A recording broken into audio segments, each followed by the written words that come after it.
Hello again, YouTube. Been a quite a while since I've done an update video. Figured I should do one before I go any further. If you're wondering what's happened, we have removed the heads, removed the lifters. The cam is no longer there.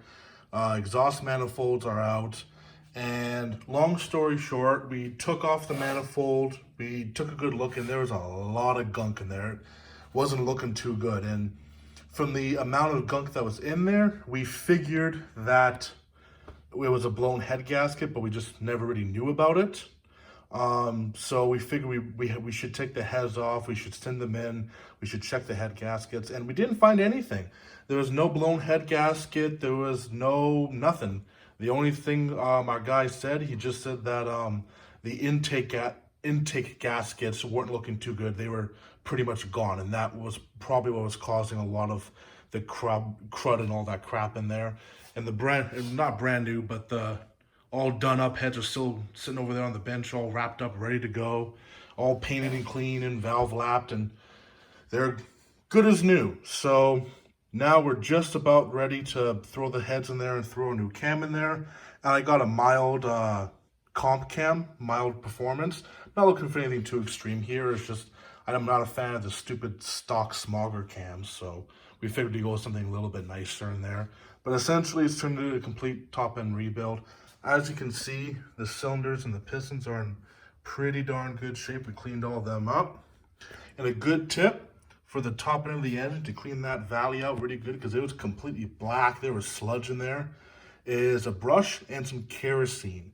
Because kerosene is an oil base, that way it won't harm your bearings or anything in the engine a whole lot. But, obviously don't use too much, because if you do, you will screw up your engine. But it's a lot safer and a lot lighter than most degreasers. Most degreasers, you use them and your hands turn green, like they fall off. But kerosene is safer, does a damn good job. That was just from squirting some kerosene in there, brushed it, left it for 2 hours, came back, and it looked like that.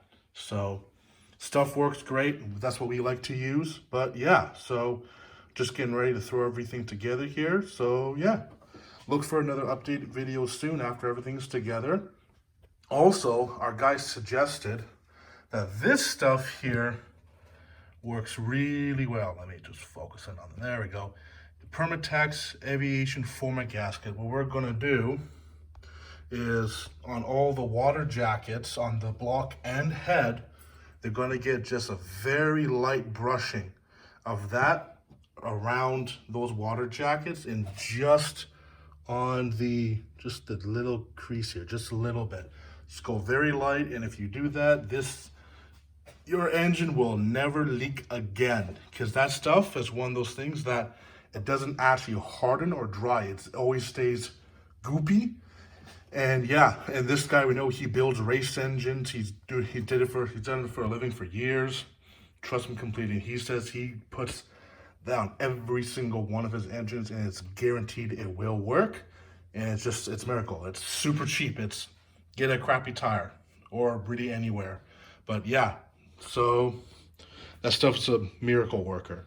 So yeah, check for the next video soon and have a good day.